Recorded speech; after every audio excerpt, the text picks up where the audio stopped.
get it. All right. What's going on, folks? Hopefully everybody had a fantastic week.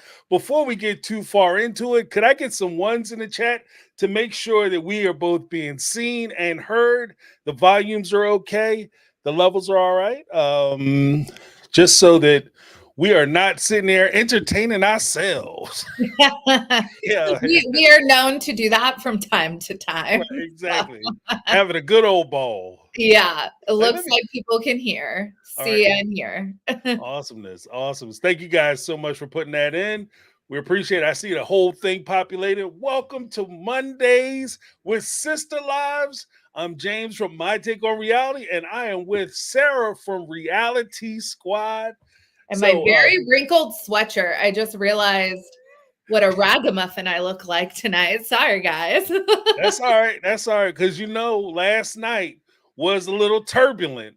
So it explains a lot of the wrinkles. I am just disheveled. Right. Like, you ain't gonna believe this. You're gonna make me ball my sweatshirt up, sucker. I was like, I may or may not have grabbed this off a clean pile of laundry, but an unfolded pile of laundry. But hey, it happens. This is who I am. Right. I am hell. That's all right. Shoot, we don't have smell-o-vision yet. You don't got to worry about that. No, I mean it's clean, but it's just. It's laundry I washed yesterday. It's just been sitting in a basket waiting to get folded. But that's all right. No judgments. This is a judgment-free zone right here. Yeah. Judgment-free zone. Oh, right off the gate, we have a super chat coming in from Aaron Pearson. 49 super chat. Y'all harp on Tony too much. He trolls Christine because it's funny. David is a boomer. The Cold War lasted for like 40 years. Tony is hilarious, period. So we have Tony Padron fan in the house. Yeah. Saying back up on my homeboy Tony. The only thing I couldn't really get behind with Tony in this episode is when he gave props to David for not falling into a life of addiction, like gambling and drugs following the death of his wife. I was like, but Tony, I think, is like me, where sometimes words come out of your mouth faster than you can filter them. So it's this is why I really only go live once a week, because I can edit my other videos and be like, oh, take that out, Maybe I shouldn't go there. Yeah. And so I try to grant Tony some grace, but I was like, that was a odd take, Tony. Yeah. Well, I tell you what, it's always interesting to me because, first let me give yes, thank you, Aaron. And Tony and Mckel, they do take a lot of heat. Sometimes I feel like unnecessarily so. So I'm happy to see Tony have support. There you go. He's getting some support in the chat, and she showed us some love, so we're gonna show us some love back. Yeah. All right. So I guess that would be a good jump point for entering into the new episode. We started out, they did the whole Christmas thing, but kind of fast forward a little bit, then we'll go back to the whole Christmas talk. What do you think about Tony and Mckel potentially getting their own show? Because I heard some kickings around about it. I think they have their feelers out to find out if there will be interest from the audience and from the fan base for them to get their own show. Do you think that it's a possibility they could get their own show? Or do you think it's they're better off staying as part of the complement to the Sister Wives cast? TLC has invested 2 seasons into MILF Manor. So I will say never on what they're willing to invest in. I don't know if there is a whole series worth of content surrounding Mckel and Tony, but those two are certainly putting in the work this season into providing content they're not getting paid. Right.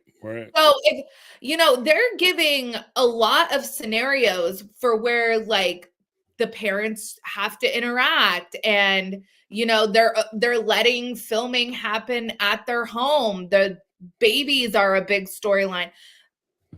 That they are putting in the work. I will say that. Okay. I don't know if I'd a whole show, but I don't know. Well, What I've watched this show for this long. So right. I guess the question is, are Tony and Mckel main course, or are they just seasoning? Because you could have something like main course. Oh, I can eat this all day. But seasoning, you just have to have a measured amount of it to make the dish just right. Too much of it, it spoils the whole thing. So I'm yeah. kind of curious where people are. If maybe Mckel and Tony would be more like that black pepper, like you just put too much on it. It's like when the lid falls off, and it's like, oh, right. All right, this going in the trash. I don't need high blood pressure, with that whole salt joke. But yeah, Steve Frog had something to say. Steve Frog 99 with the $1.99 super chat. Thank you so much. Frog. She says, please no, too much of a mediocre thing. Some people are a little less, generous with Mckel and Tony. So yeah, but when I was watching it, I was kind of wondering where people would fall on that, because I do see, like you said, they are putting in the work. They are trying to make themselves more available. They're trying to put themselves out there. There has been some like kicking around, like asking, these types of questions. So I was just curious where folks were, if you would watch this show. In fact, I want to put it in my, I wish I could do it on here, but I'll put it in my chat, just asking, would you watch? Yeah. Everyone hop on over to James and answer his poll question. Yeah, I wish we could do that through StreamYard, but yeah. Maybe, they're trying to do improvements to the whole platform, so yeah, it might be coming. I hope it does, because I would like to include everybody. All right, so we'll drop that in there and see what happens. I don't know. It could get a little sticky. Oh, we have another super chat, but before we go too far, let me give you a little something.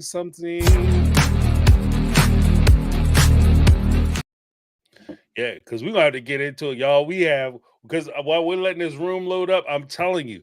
Oh my God. There's some stuff that happened during the course of this episode that had me like, what the shit? Like, correct me if I'm wrong, before we go to the next super chat, when you were watching this episode, did you see it last night or did you watch it today? No, I watched it live last night. Okay. You and me both. I watched it live. Huffing. My husband is trying to sleep, and I am just like, like what? And he's like, what is happening? What's going on? Who there? What are you? Are you watching like the presidential debate? I'm like, no. Right. Or what? No, this is way more important. This is way more controversial. Right. I watched that thing. I had, like, when Cody was talking, especially, I can't tell you how many times I had to go back. I was like, what is he talking about? What? This makes no sense. Like, I don't understand. I mean, I don't understand. There can't be he can't have a strategy, right? Like, I just don't understand. Like, I think that more and more of his kids are watching the show. We saw a good amount of his kids in confessionals this episode. So, like most of Christine's kids. And it's like, dude, like, oh my God. Yeah. Because it's just like, he's trying. Like, even Cody, like, talking about Mckel and Tony trying to make themselves more available for the show. Cody is trying. Like, he is swinging for the fences to stay relevant in this whole, like, sister wife universe. And I'm not sure if he's pulling it off or what's going on. But he's kind of struggling. I put, because over in my Facebook group, we will kind of chat live as the show's happening. And I commented that sometimes I feel like I'm watching the prologue of a Dateline episode. Like, I'm not even joking. And like, I'm gonna like feel so bad if that ever does happen. But like, Cody is unwell, and I feel like Right. he is like a hair trigger away from snapping. Yeah, It I do see that. it's alarming, the Yeah. things he says, and with the, amount of it's been years, first of all, it's been 2 years since this content was filmed. It's been, like, a year since they've shot these confessionals, and, he's still so, like, impassioned about all of these things. Mhm. So, Right. it's like Yeah, I sense a little because it feels like he's spiraling a little bit. You yeah. know what I mean? He's kind of like out of control. He can't really control himself, and he does the whole, like, I call it the Rick James, because there's a point in the Chappelle show where they did the Rick James thing, where Rick James was supposedly went over Eddie Murphy's house and jammed his feet all in Eddie Murphy's white couch, and this is Mhm. the story that Eddie Murphy's brother is telling. And Rick James sits there and looks at the camera like, why would I sit there and jam my feet in somebody's couch? That's ridiculous. I would never go over somebody's house and just rub my feet in their couch for no reason. Yeah, I rub my feet in this couch. Like, what the shit? Like, and that's kind of where I feel like with Cody. Like, he'll say one thing and be like, absolutely, I would never do that because that would be the most ridiculous thing. Why would I ever do that? And then And the next breath, be like, yeah, I totally did that. he in the same and I think what I'm finding, like, real troubling this season is, he's always said, Robin and I are like this. You're never going to separate us. We have deep emotional intimacy, blah, blah, blah. But he is throwing her under the bus Mm, left and right. Like, yeah. to Meri, he's saying that, like, he just usually disregards her opinion. Last episode before this one, he was saying how it was Robin's fault that like, things lingered on with Meri for so long. Yeah. So I can like I'm and I don't want to, like, manifest anything, obviously, but, like, I could see something like they're only around each other. They neither one of them have, like, real, like, social lives outside of each other or that family in the McMansion.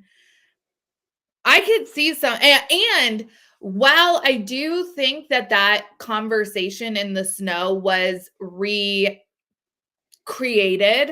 Mm, I do think there was very real, like, emotion there and real contention between them about how Cody is approaching his relationship with his kids. I do think that there was, like, very real animosity there, and I just don't know what happens behind closed doors in that house, right. and that's, like, really concerning. Right. Right. Well, I will say, like, with with Cody and Robin, he kind of, when he was talking about her and he said the whole thing about, like, yeah, you think I care what Robin thinks, it really reminded me of a show. Like, I didn't really follow the whole episode or series of Key and Peele, but there was Love an, an love Keith. yeah, there was an Yeah. episode of it where they would come over and be like, they were talking about their wives, and he'd be like, yeah, I was like, look here, Yeah, and we he's like, "Look at all." yeah. Oh, you said that, right? Oh, yeah, I said that. You know what I mean? And I Yeah. feel like that's where Cody is when he talks about Robin, because you never see him say anything about Robin when she's there. He's always like behind her back or talking to somebody else or on a confessional couch or talking to somebody else. But he's never sitting there with Robin like, "Hey, you know what? I do what I want to do because I'm a man of my own mind. And that's the way it is, Robin." He's never said that. It's always like, "Oh, you think I listen to Robin?" I'm like, Yeah. bitch. Honestly, that's the best case scenario is if he Yeah, was actually, like, scared of her, but right. I don't know. Like, I think he is a really dark soul, and there is something that is not right. That Right. like I mentioned in a video several videos ago now, but uh, Cody is like a case study on a personality disorder for me now. Like, I don't understand his motivation or because like everything he does, everything he says goes against like what you would typically see someone try to like resolve conflict, or how they would approach like relationships. Everything he does is like the antithesis of like common sense. So it's like I've really just given up trying to like get it, and I'm just like, oh, this is fascinating. But I'm like, am I watching something that's a train? Like, obviously we are watching a train wreck, but am I watching something that's about to get real bad? Right. That is my big fear. Right. Well, because I think that when I watch Cody, a lot, especially with a lot of stuff that he says from the manosphere, like the whole Mm, concepts of hypergamy and things of that nature, it really just kind of strikes me of it smacks of immaturity mhm, and it smacks of cowardice.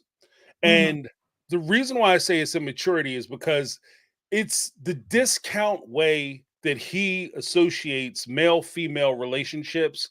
So he'll say something to the effect of, like with hypergamy, oh, women are only interested in men for what they could give them, like the whole gold digger trope.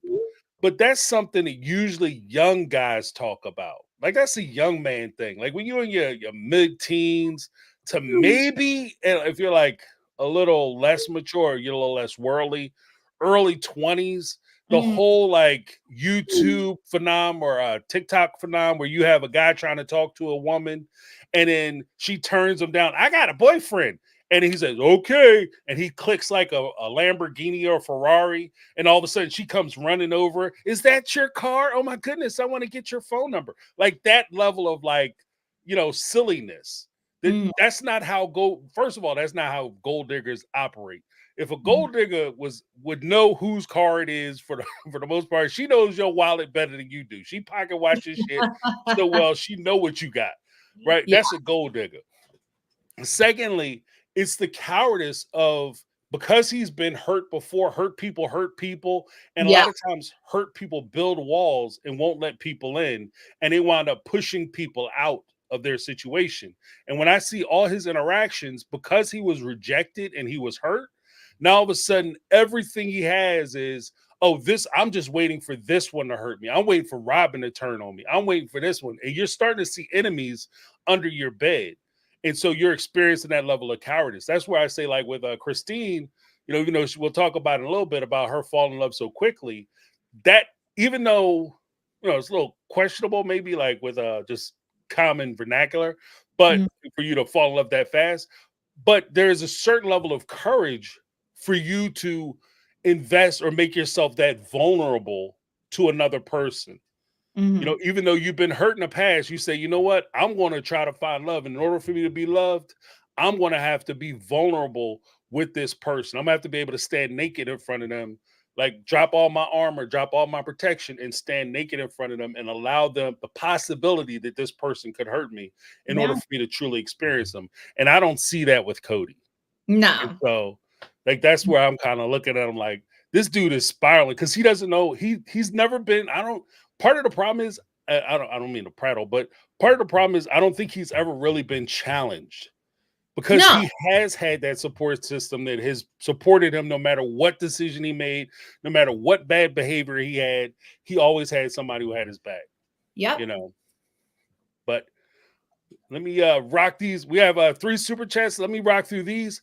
Then we're going to get into some of these stories, guys. We got to get through this because it is crazy. And Ugh. I'll give you the result of the poll. And we have some big results. So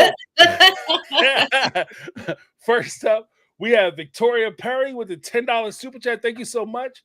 Isabelle telling her sister, "This isn't about you." Also, truly is a vibe. First of all, I loved that this whole conversation is happening and Truly is just like reading her book. Right. She's not like on an iPad or a phone or what like what a teenager probably would be these days, what my 5-year-old would be like. But she's reading a book. I loved that. And she like could not be bothered. I Right. love Truly. Love Truly. Yeah, And then she Isabel telling Mckelty that this wasn't about her. I was like, So many people loved to see that. Right. Like, Yeah. back it down, Sparky. Yeah. Back it down, Johnny Appleseed. Yeah. And next up, we have another super chat for Jennifer Cummins. $2 super chat. Can we appreciate the necklace TikTok from Meri? That I, was so funny. That I was didn't so see funny. it. I didn't see it. I'm going to have to check it Okay, out. so she because in last week's episode, Cody was saying how Meri wasn't loyal to him ever. Mhm. And back when they did My Sister Wife's Closet, Cody like designed a piece of jewelry for all of the women. And Mary's was this necklace that said Fidelis because she was like essentially loyal like a dog. And so Wow. she had that necklace still and put it on Zona, her dog. Oh, no. Oh, Yeah. no. Yeah. Oh, It was Meri. funny. It was funny. Shit. That's what's Cody Sometimes I scared think of. Meri does a little too much on social media, but that caused me a chuckle. Wow. Yeah. Wow. Meri. That's up there with Christine trolling them with the nachos. Yes. And Yes. Skittles. Yeah. And, I find valid. People are like, oh, these women need to move on, blah, blah, blah. Okay, sure. Like, but you know what? Give them like right after the episode airs, right? Like, let them have that moment because Cody certainly doesn't give a shit clearly about what he is saying about them. So, like, I don't know. Let Right. them have their fun. Well, you know what? I'll put this in terms of something we had already talked about with regard to Tony saying that about David not being an alcoholic or substance abuser or gambler Yeah. because his wife passed and he had to take care of 8 kids. The funny thing is that if you, and I don't want to get all crazy with it, like woke division, but the funny thing is that if it, instead of it being David, if it was Barbara or Susan and her husband passed, but she had to take care of kids and she raised her kids up, nobody would look at that young lady and say, wow, she had 8 kids, her husband passed away, and she didn't even become an alcoholic or a gambler. Isn't that amazing? Nobody makes that assumption, but because it's a dude, all of a sudden he must have gone through all these terrible things because he had to take care of his responsibilities. Right. With Meri and Christine and these ladies being, let's be honest, they're being petty.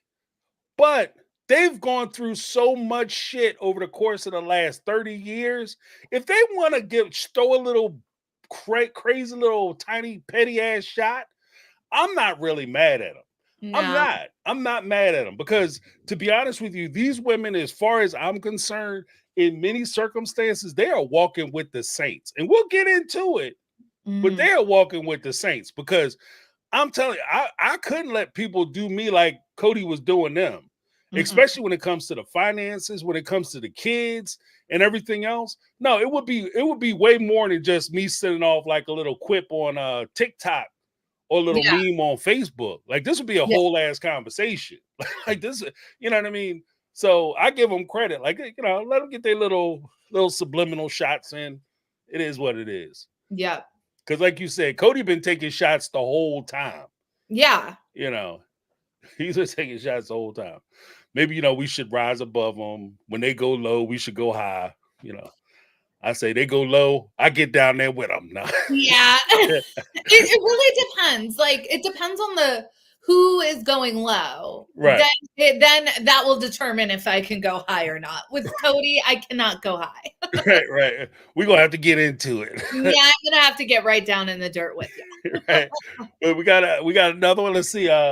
We got Janelle Fant, $5 super chat. Hopefully I said your name correctly. I apologize if I didn't. Would much rather see a C and J, Christine and Janelle surviving sister wife spinoff. Oh. I think a lot of people are in that same boat with you, so you're not alone on that. By the way, I just started leave for my first baby, and I finally get to catch it live. Love you guys. Thank you so much, first of all, for watching us, and most definitely congratulations. That is amazing. That's amazing. enjoy your time with the little one. I'm telling you, because Yeah. it goes fast as shit. Like you're gonna turn around. You're like right now, you be like changing diapers and the baby's like crying and stuff. Before you know it, they talking. After that, they walking, and then next thing you know, you're amazed at the fact that they're talking and they're walking, and then you spending all your time trying to catch them and hoping they don't say the wrong thing when they get to church or in school. Oh, I know. Okay, funny story. My daughter, she's 5 now. When she was like 3, she said what the F word at preschool. And I was like, oh my God, I'm horrified. I am mortified. Like, Right. I obviously don't know where she could have heard that. Like, clearly not at home. And the teacher was just laughing. She thought it was funny, but I had to have a conversation with. There are like clearly you don't say that word, but Right. there are These are dope actual words. and there are words that don't leave the house. See, Ever. you know what you gotta do when that happens. If that happens to you, Janelle, all I'm gonna say is go into school and flip the script on them. What are you guys saying around my child that they would be saying this? Because we don't use this language in my house. No, ma'am. Really, never. What have you said? What does that even mean? I've never heard that word before. Yeah, right. Thaddeus, let's go. Let's get the hell out of here. You start dropping F bombs on the way out. This is freaking ridiculous. I don't know where. And I guess it was because like a bin full of like Legos fell over. So like the context of it just the teacher was like, I had to stop myself from laughing because it was so funny. I was like, oh my God. So it's not just the fact she's using it properly. So, right, exactly. In the proper context. Yeah. Like, well, I can't be mad. I'm upset that she used it, but I can't fall. I gotta give her 10 points on execution. Yeah. Yes. And never again. Never again. Right. Don't do that again. No, never again. I can't go in twice. No. We have E Bravo Valencia with the $5 super chat. Thank you so much. When Tony said that about David, I felt like he was implying something negative about him or making it seem like David had a problem and overcame it.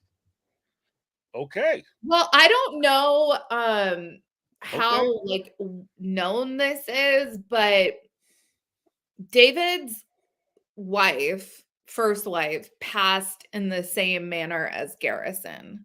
Oh, okay. Okay.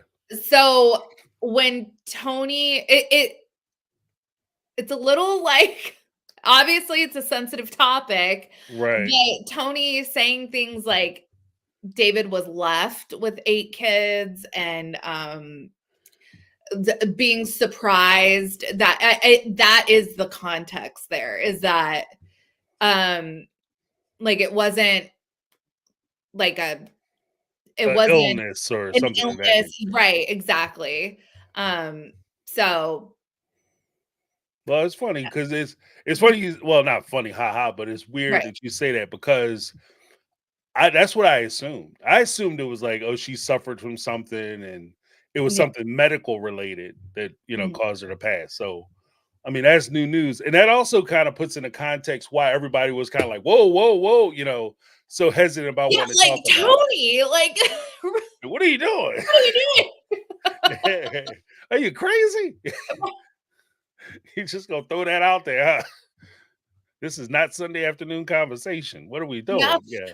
But that was like, I feel like Tony is one of those people, because I suffer from it too, to a certain extent. Just like you don't know what to say, and then all of a sudden you've said too much and you can't stop now, and the hole is just getting bigger. Right. I'm like, someone stop me. Like, I'm going too far. Like exactly. So I feel like stop digging, put the shovel down. I can't help myself. Someone shut me up. Yeah, slap me, somebody stop me, please. We'll do 2 more and then we'll get into it. Janae Savagera. $5 super chat. Just wanted to say thank you and I love you both. Thank you so much. That's Thank awesome. you. Appreciate you. And the last one we'll do Steam Frog 99 499 super chat. Thank you. Took their money, hurt their kids. I'd be big mad if it was me. I would also be plotting mayhem with a hair straightener, but I am a little I am the petty. Yeah, I get you. I got you. I got you. Let me give you guys a little something for appreciation. Thank you so much Thank for the super you. chats and the conversation topics. Oh, with regard to the survey says, would you watch a Mckel and Tony show? 10% of you said yes. 90% of you said no. So I guess that kind of falls into the hell no category. Sorry, Yeah. Tony. Sorry, McKelty, but you don't have a huge fan base here. You know, I like your work on Patreon, though. Keep up the good work. I know you guys are hustling. You know, maybe you'll make it to the big leagues. Maybe I'll make it with you. Who knows? Maybe me and Sarah will be doing tell-all for your guys' show. You know? Yeah. If you recommend us, maybe we'll push your show. but so we started off this episode. We get into the episode, guys. Here we go. So we start the episode off, and they're talking about Christmas. And the funny thing about like this whole thing with them talking about like the whole Christmas, this is Christmas 2022. We have to keep that in mind because they are so far behind. Hopefully they get caught up this season. We're about to lap them with Christmas again. Right. Yeah. We're about to hit Christmas again. Yeah. And we're still 2 years late. That's okay though. I'm sure you guys will catch up. Keep pushing it. Yeah. They spent a lot of time glamorizing divorce. Like I felt like early on, they spent a lot of time glamorizing the separations, the divorces, the breaking up of the family, with Christine leaving, then Janelle, then Meri. But now I think we're kind of seeing the repercussions of those divisions, of that separation. Did you have any thoughts as far as like watching them and how they're reacting to the breakup, as far as like the separation anxiety, the how they're taking the Christmas events or whatever? Did you glean anything from that? We got to get Meri a better filming group to film with than her old babysitter and some other. Like, I'm glad. And you know what? Like, Gwen, I remember specifically mentioning on her when she was doing YouTube that Meri has a big circle of friends. The way Meri is coming off, it's like she's been like abandoned by this family. And I feel so bad for her. I don't see Meri as thriving right now. And I want to see her thrive. Like I see Janelle in a good place. I see obviously Christine in a good place. I want to see Meri in a good place. And she just kind of comes off as a little pathetic. And like, it was so, I don't know. It was so sad for her to be like, oh, I'm spending Christmas with this lady that used to babysit me who looked like about 5 years older than her. So I'm like, how old was she when she was babysitting you? Like, again, it could have been back in the day when literally like 12-year-olds were babysitting like 9-year-olds. I don't know. But like, it just, I'm like, we can do better than this, you guys. We had that new friend Brandy. She was great. You know, where's best friend Jen? Like, where has she been? Yeah, that is kind of conspicuous that she's been missing this whole time. Yeah. Like, I think she was in the background of like an earlier episode, but she they haven't given her any shine at all on the show. Yeah. So I don't know what's going on with her. And a lot Maybe of people she was asking for money. Yeah, a lot of people in the comments are asking about Leon, and I can only assume that Leon doesn't want to film. That's what I'm thinking. Which, you know, we have Christine has Gwen that's refusing to film. Janelle has kids that don't want to be on camera. With Janelle and Christine, they have other kids, right? Right. Meri, it's either Leon or nothing for Meri. Right. Yeah. Leon are the friends. So. Yeah. According to Lori E, she said Jen had health problems. So yeah, I know she recently had like surgery and some medical issues. So that makes sense. Thank okay. you for reminding us. Yeah. Thank you for that. Thank you for that. The one question that I did have, check you out, Vixen. Um, the one question I did have was, who do you think had the best Christmas? Like, because you had basically it was broke up into three camps. Of course, we just talked about Meri, chilling with her friends. Probably I would say Meri probably had the drunkest Christmas. You know, Probably. Yes. like they was getting fired up. You start giggling and stuff like, what was it? Future so bright, I'm gonna have to wear shades. Yeah, you getting fired up. The eggnog is full. you know. So I'm not. The one thing I will say about Meri, just kind of in defense of Meri, like I found myself having to defend her more. Like I don't know, Meri, you touched my heart a little bit. The one thing I will say about Meri does strike me as probably the one who is the most anxious to have a good time. Like I can see her being the one that like want to go out and want to jump in the middle of a crowd and wanting to be like at the party or at the big event. You know what I mean? Because she's always on the road. She's always doing stuff. So, it is kind of what it is. And like you said, be filming restrictions because some of the people who she hangs out with might not want to be on TV. Yeah. So that could be it too. But between like you have still have Robin and Cody, Christine, with who is it, Aspen and Mitch and Mckel and Tony and Isabelle and of course Truly. Of course, Janelle and Maddie, she's hanging out with Savannah and Maddie and her family. So who do you think had the best Christmas? Or what were the attributes? I'll say it that way. What were the attributes? Because all their Christmases will be a Well, little I bit think that both Janelle and Christine had very like family focused, family oriented Christmases. different. But I'm probably going to have to give the edge to Christine just because Christine knows how to make all the good food. And for me, Christmas is about like cinnamon rolls and cheesy potato casserole and like, all the food that's going to make you gain 5 pounds the next day. Right. And Christine knows how to make all that. Janelle literally told us in this episode, I didn't even know what to do. Like I never had to make this food before. Yeah, I just pulled up and ate it. Janelle is like a single father, like these right. stereotypical single dad. Like she just found herself, alone on Christmas. She's like putting in a microwave dinner, turkey dinner. Eating them little hot dogs, them little Vienna sausages or whatever. It reminds me of the Santa Claus when Tim Allen's character ends up like burning a Christmas dinner or whatever, and they end up at Denny's. That's right. Yeah, and which actually is a note for me because like in my family we had some like outstanding cooks and like my grandma was killer dope.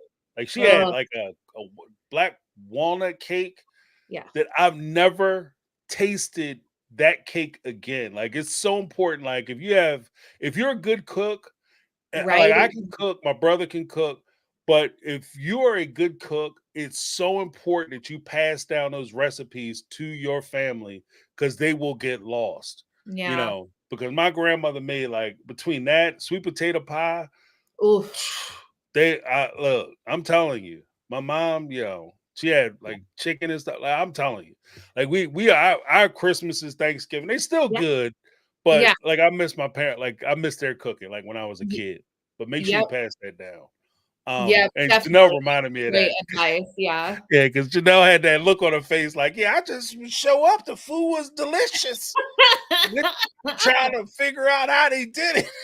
Janelle, I mean, the one thing I will say about Janelle is Janelle recognized and appreciated the polygamy perks. Someone's always going to have a meal cooked for me. So someone's going to do the bulk of raising my kids for me. Right. I can just go out and make the money and come home and like that's cool. Yeah, Like Janelle definitely was the second husband. yes, she Yeah, was the second husband. Daddy Janelle. Right. Who's your daddy? Yeah. He was a better dad than Cody, though. That's Right. for sure. At least she was around. She knew who her kids are. Yes, that's true. But I mean, she was there for Gwen. She took Gwen to the hospital, and when Gwen got hit by a car riding a yes. bike. Yeah, somebody just said that. Jennifer Cummins, $5 super chat. Oh, Side point. Gwen got hit by a car and Cody's not answering. yeah. I didn't hear that, but that's terrible. Yeah, they Christine and Janelle did an interview on Sirius XM on the show Smith Sisters Live.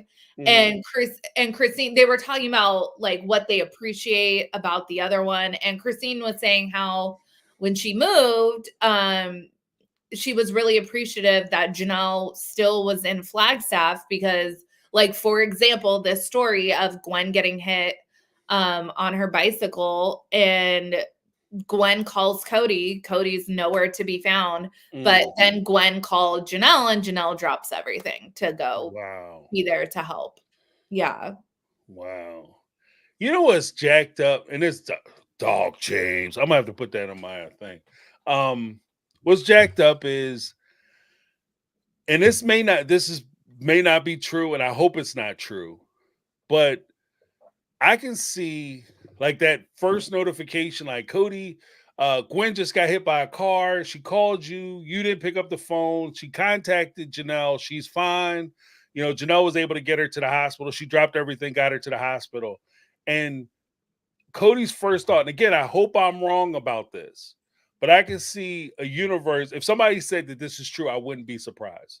That Cody's first thought wasn't like, oh my God, I feel so bad. My daughter got hurt and I wasn't around. That one phone call I just ignored or blew off was actually her calling for help because she needed me. But I can see him saying, oh, damn, they're going to say that I'm going to look terrible. I'm going to look terrible if this gets out. How bad am I going to look because I wasn't there for another kid? You know, and that would be a terrible thing. I hope I'm wrong. And Cody, if you ever see this, you can contact me and say, James, you're wrong. Just send me a letter, a note. I doubt you're wrong, James. But I don't even think Cody will care anymore that he will look bad. I don't know. Like, judging from what he says on the show, I don't think he cares. Right. That he looks at it. I think genuinely his only focus now is to keep the show going. So I think his goal is to say the most outrageous shit on the show so that we all are sitting here talking about it. We tune in week after week to see what he'll say next. I think that's his only motivation at this point. Right. That's as deep as he wants to go. Yeah. Let me give Jennifer a little something because she brought up a good point. Yeah. Information I didn't know. So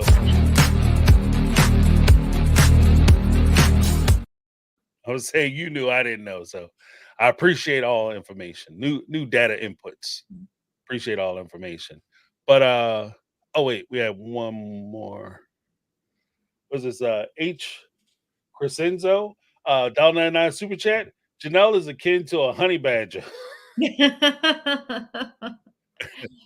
I don't really know what that means. It's funny though. Yeah, it is.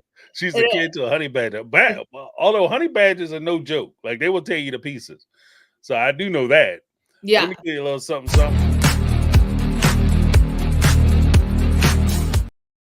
All right. And then so as far as like who I think like the differences in the Christmas, I think Janelle and Christine, I agree, they probably had the more family-oriented Christmases. I was kind of excited about like seeing what's Janelle's grandson's name? Axel. When he opened up that present and he was all excited about getting that big old train, I was like, that's got grandma written all over. That was her gift. Yeah. Yeah, I mean.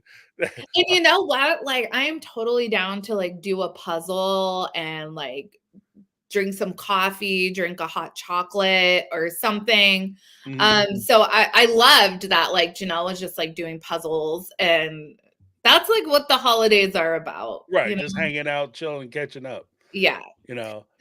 Cody's and Robin's, it's like all these presents show that I love you this many dollars. Right, right. It's I sad. feel like everyone's opening gifts and Right, going, "Oh, sweet, this costs this much." right. And I think that that's it. Like, cause even with cause I was gonna say that like the comparison between Christine's and Cody's like at Cody's house, everybody looks sad. Like Mhm. nobody, there was no excitement in the room. Even though, like, you look around, there's a bunch of presents. Cody even made reference that, Robin stays up all night wrapping presents because there's so much to wrap. And I know that they get like a bunch of stuff because they're real big on Christmas. So they're Mhm. getting flooded with presents, but nobody's excited about the stuff they're getting. Whereas you go to Christine's house, conversely, when Isabelle is opening up the present, she got a little bobblehead doll. And she was so excited about a bobblehead doll that she was My getting. my brother got one of those made for my dad like a couple years ago, and it was like such a big hit. Right. Those things you can get them on like Etsy. You just like send a picture of like the family. They don't really look anything like, but they'll get close with like, oh, she's blonde. Okay, they'll make her blonde. Right. Right. Like, um, but yeah, last Christmas, my dad had to have emergency surgery on Christmas Day. He Mm, was supposed to come out to Florida for Christmas, and he got really sick and he almost died. He had a blood clot that um traveled to his intestines. He lost like half of his like small intestine. wow. And it was a mess. But what my obviously my Christmas was just, I didn't really care about it very much because I was just focused on my dad. But it really put into perspective because, like, it was, my mother-in-law came over. We still tried to like have it because it was my son's first Christmas, and my daughter was 4, and we wanted them to still like have some Christmas. But honestly, I was like, open presents or not, like, I don't really care. Like, it Mm, kind of took all day to get around to like, we like ordered food, like the right. one Chinese food place that delivered, like, God bless them, because I was like, I don't feel like cooking. So yeah, it really, I feel like Robin saying like my perfect Christmas was Yeah. ruined. It's like, Robin, like, you have like your health, you have your entire family. You aren't Mm, spending Christmas Day in the ICU like my mom had to do, like with right. my dad. So, like, a lot of people are having, a lot of people are family members of first responders who never have normal typical Christmases. They're always working around, people's work schedules, and people see like horrific shit on like these holidays. You just don't even think about that. Right. So Right. it's like, Well, and you I didn't can't. mean to like bring down the vibe, but like Right. Right. Well, I mean, you also can't forget like people who work like different jobs. If you work retail, you're working on the holidays a lot of times. exactly, yeah. So people forget to get batteries, because even going back to like the whole conversation with Tony and talking about like Gen X and stuff. I'm Gen X, and I remember when like the holidays would come and Christmas would hit. If your parents didn't buy you batteries, the toy needed batteries, you didn't get to play with that toy until like the day after Christmas, like the 26th, 27th. Because Yeah, and because places weren't open too. Now, like, Walmart's freaking open on like, right. they're open on Thanksgiving. They used to not be. And what's funny is, out here in Florida, places are closed. Like, the grocery Mm, store is closed on Christmas. In LA, grocery stores yeah. are open. Yeah, where I'm at, Um, you can go anytime.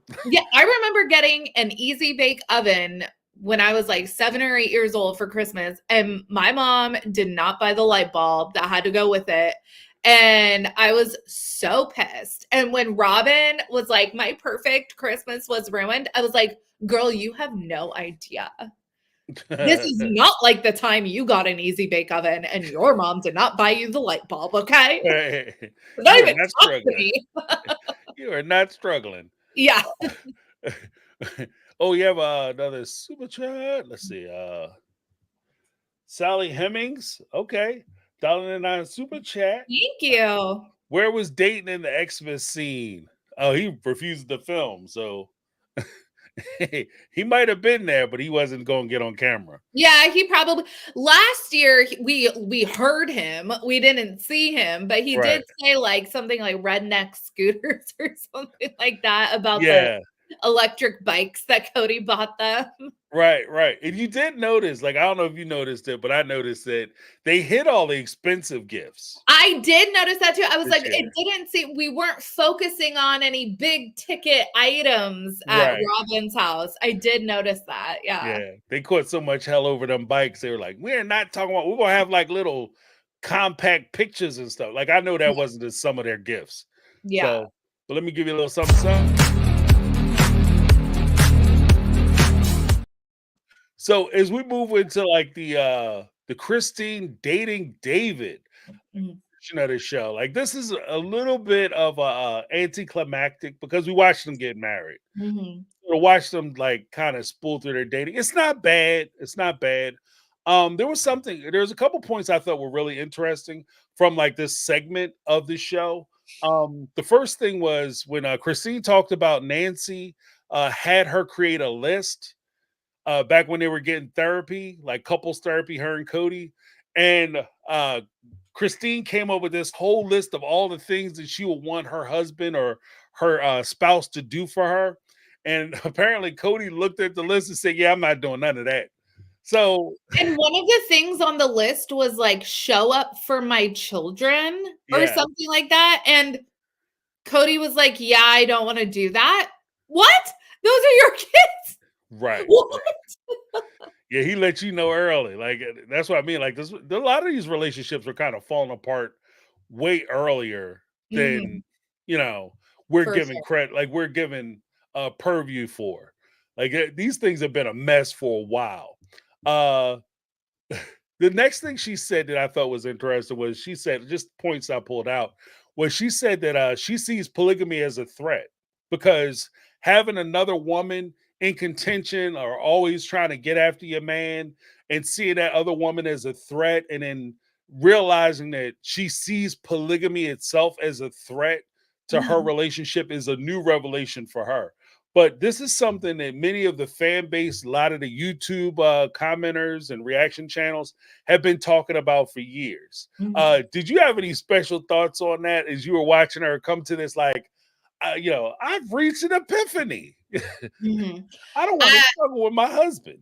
Yeah, I think not only are you in competition with these women, but you're also, nobody is ever holding the man accountable for bad behavior. Like, are we, like, it's not a surprise that Cody is surprised now that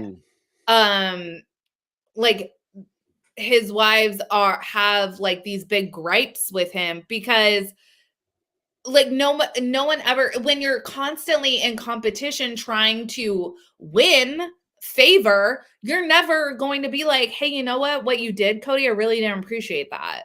And anytime Christine would, she would get shut down.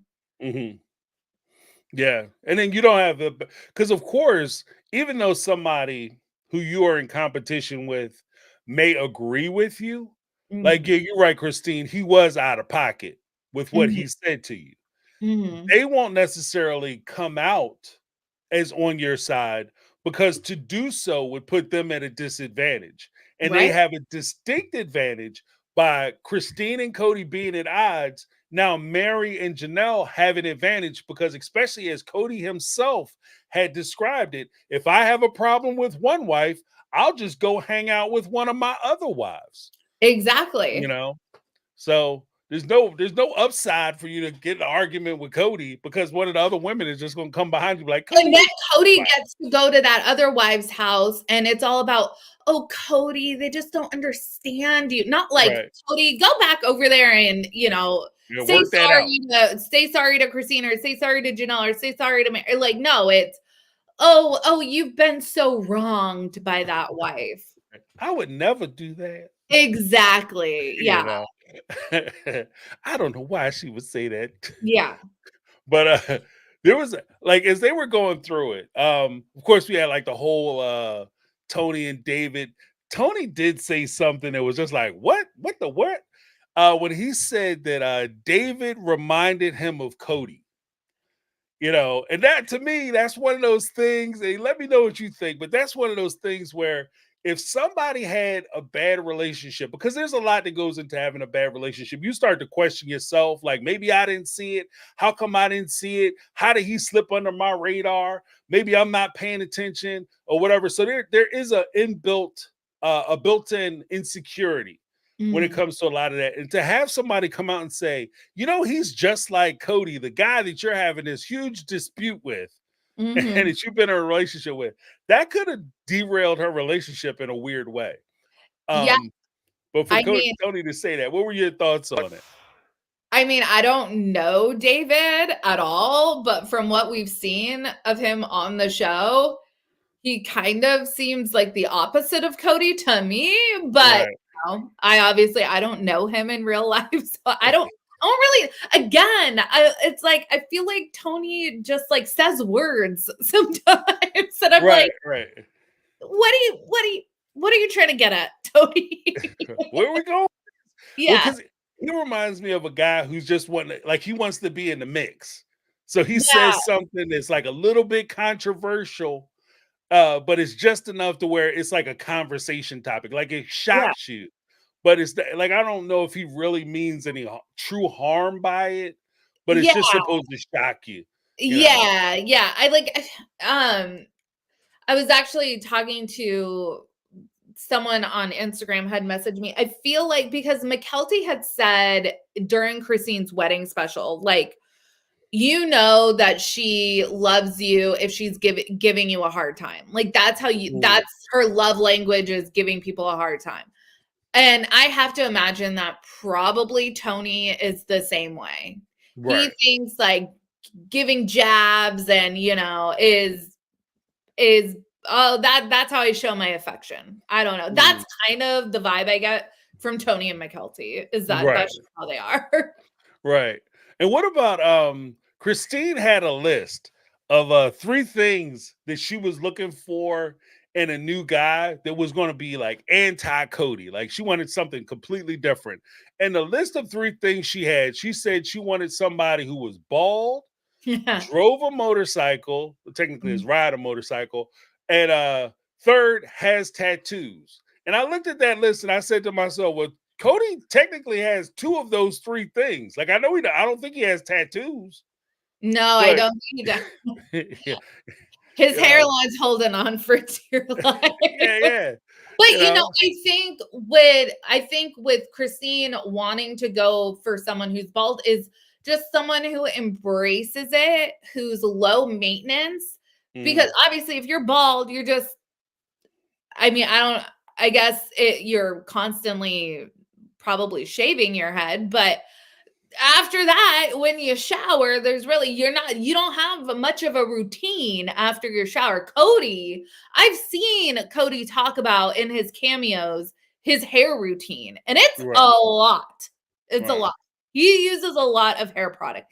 And I think just being with someone who is low maintenance is nice. So yeah, like bald, you right, know? right. Well, because Who's more focused on like a motorcycle and tattoos versus like a Lexus sports car or whatever. right. Well, because I think with the whole bald thing, like I did the whole bald stuff before, but um I think with the whole bald thing, it's not as much bald as it is just kind of a way to say confident and Mhm. secure. because Cody, like with the hair thing, Cody is crazy insecure. That's why it's so crazy that we talk about him like kind of having thinning hairline or whatever. Because I know if you watch the show, that's going to get under his skin. Because that's one of the things that's part of the reason why he spends so much time on his hair with the hair care products is because he's trying to maintenance around that like the thinning hairline that he has.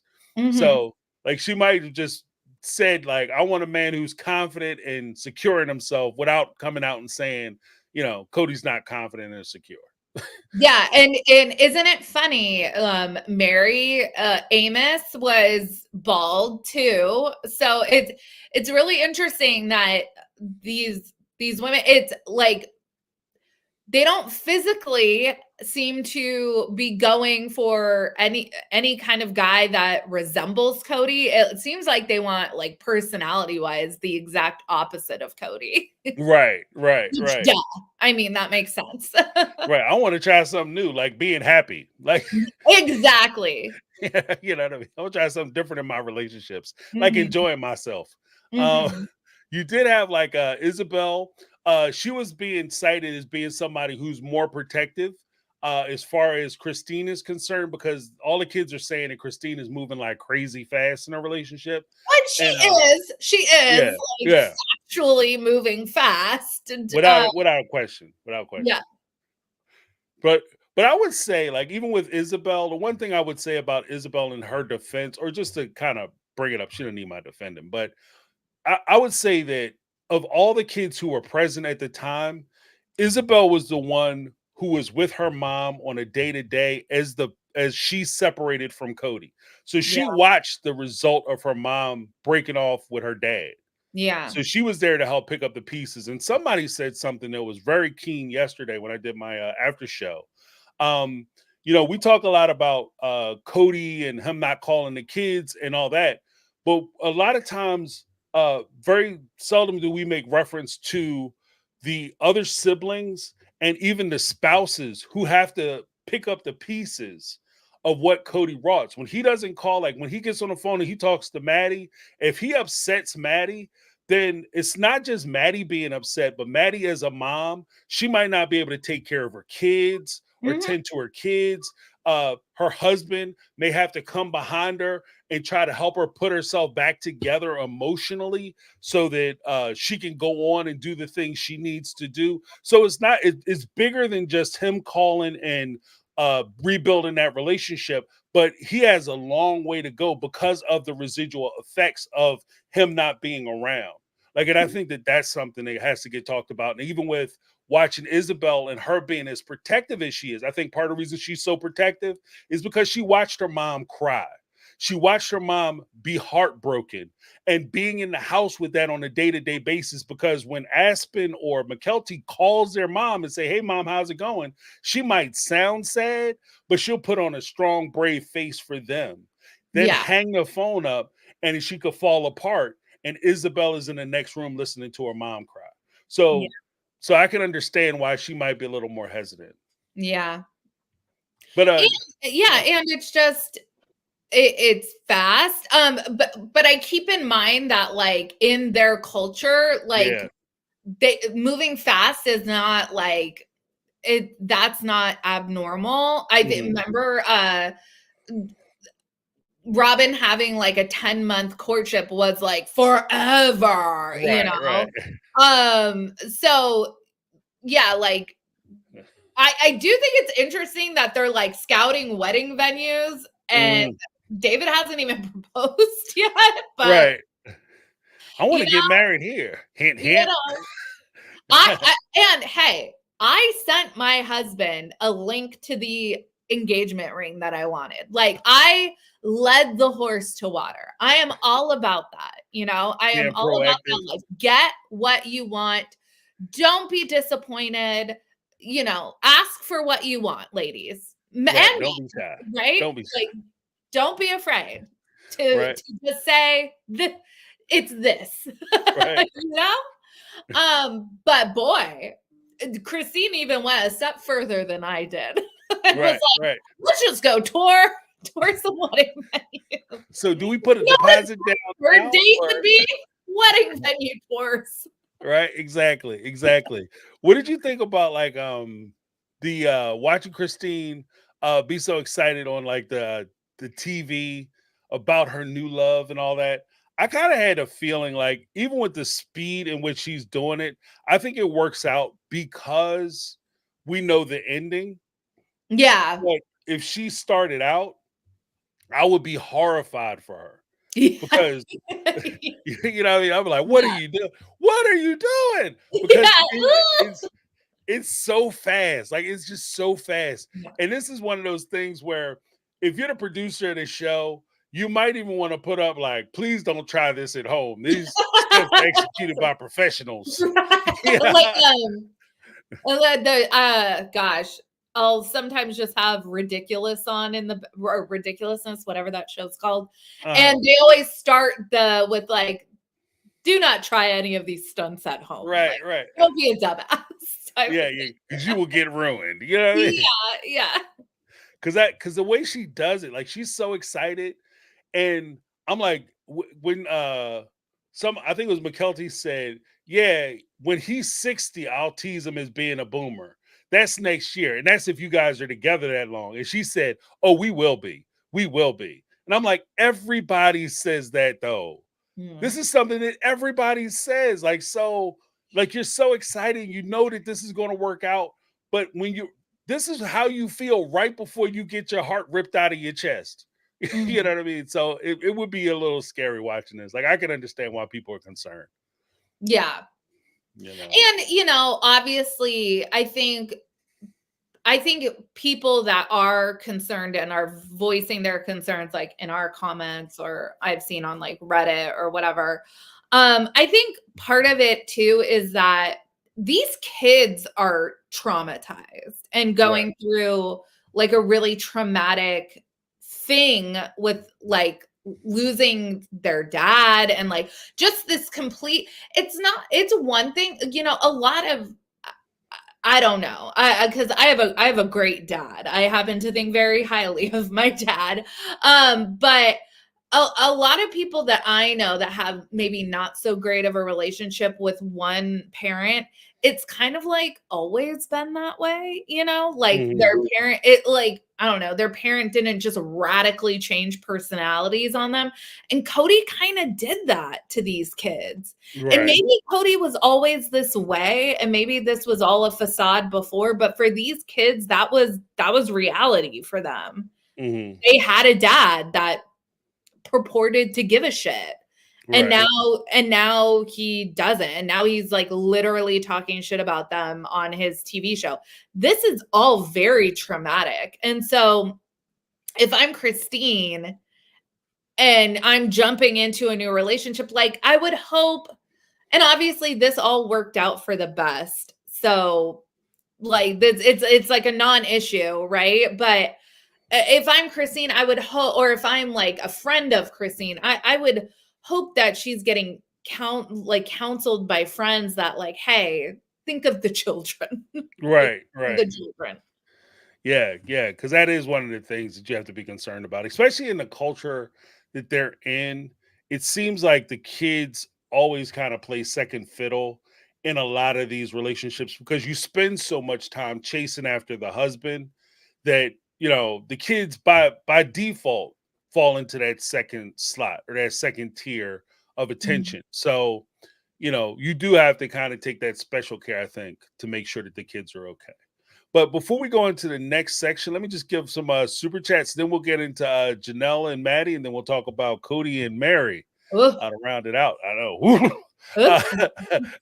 All right, so we got Brittany, not Brittany, in the house with the 499 super chat. It's Thank like Cody. Yeah, thank you, Brittany. Appreciate you.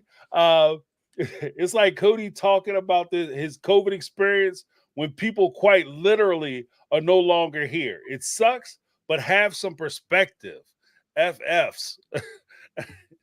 Have some perspective. That's right. Because he talks about it in such a way like it's the worst possible thing that happened, but he had the sniffles. Bro, I get it. I had COVID too, and it was tough. But yeah. I'm not gonna sit there and pretend like I had the hardest exchange of COVID ever. Yeah. Because that's not Well, true. and you know, I had COVID too, and I will say, I've never had like body aches like that before. Mm. That was rough. But I mean, I've had 2 C-sections, so like Cody can just fuck right off. Yeah. I'm sure it was not the same. I've also had my gallbladder removed. Like Cody Right. can really just like Like these, miss me that's what with all of that.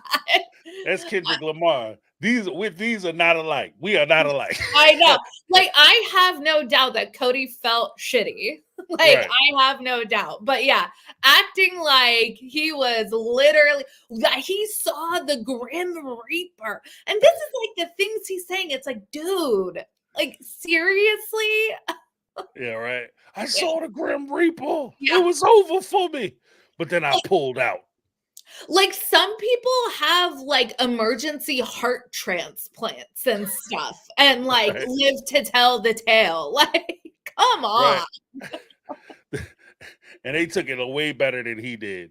Yeah, they're way more chill about it. Right. But thank you, Brittany, not Brittany. Thank We you, also Brittany. have Sharon D in the house. Where's my mouse? Oh, here it is. All right. Sharon D in the house. $9.99 super chat. Question about Meri's catfish situation. Oh, shucks. Didn't Robin or Robin's friend confirm the person was legit?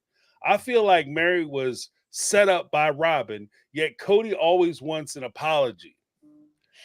Yeah, there's something there with Robin. There is an affiliation of some sort. There was this woman named Kendra. She was on one, I remember at least one episode of Sister Wives. She was like a friend of Robin's that they met up with in San Francisco when they were like going dress shopping. And that lady, Kendra, like vouched for the catfish as being like, oh, I know that this is a real person. Right. So it was like, Right. with that, you know? Yeah. What's going on, player? Yeah. Somebody, that's how people pull up at your house. Don't do that. Don't do that. That's Yeah. bad times. People might want to have some terse words with you. What's that like Cardi B meme that's like, that's weird. Yeah. Yeah. Well, you know him, right? That's your friend. Really, for reals? Yeah. We also have Jennifer Cummins with the $5 super chat. I would pay big bucks to see Cody on therapy. I vote for Pop Psych. You know what? If it's a plot line for a show, if Cody is being paid, he probably would do it. Right. I can see him on like House of, or what's that show called? House of Villains. House of Villains. Yeah. I said that yesterday. I think that's what he's going for. I think he's actually legitimately making a run to be on House of Villains. Like, he would have to like leave his house for like 2 weeks or something. Right. So I don't know if he would ever do that, but well, if they cut a big enough check, Robin will pack his bags. True. I mean, Ariella is like 9 now, or she's like turning. So like they don't have any babies. So yeah. She'll be fine. Like Ariella could be crying on him, getting drugged behind him, and he could be dragging her like a carpet out the door. And Robin would be like, go ahead, she'll be fine. She'll be fine. Don't worry about her. Come on, baby. We're going back in the house. Let your daddy go to work. Then we have Megatron. Okay, Megatron 719, $5 super chat. That was my brother's dude.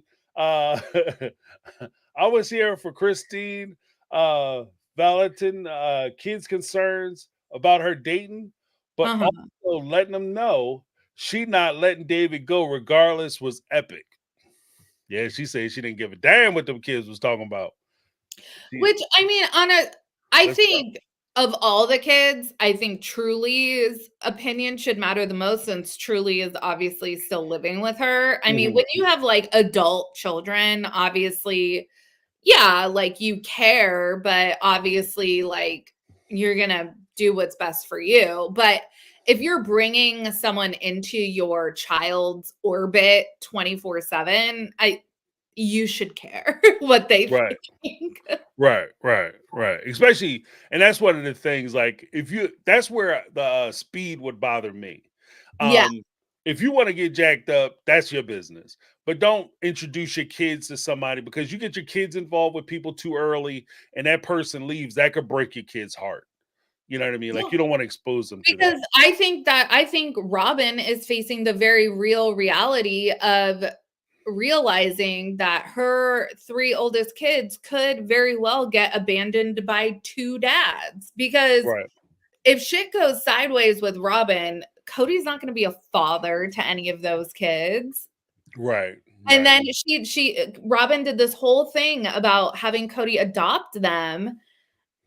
And that, like, how traumatic. Right. To feel like you got dumped by 2 dads. Especially if you spend all your time telling the kids, like, when you're getting adopted, the reason we're doing this is because your daddy don't want you, which Yeah. may not be true.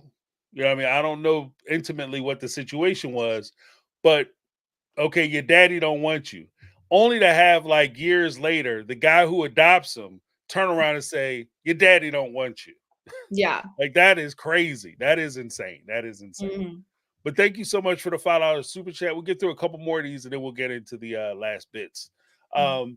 Steamed Frog, $99.99 super chat. Steamed Frog holding us down. Cody is like a walking when the music ends trope.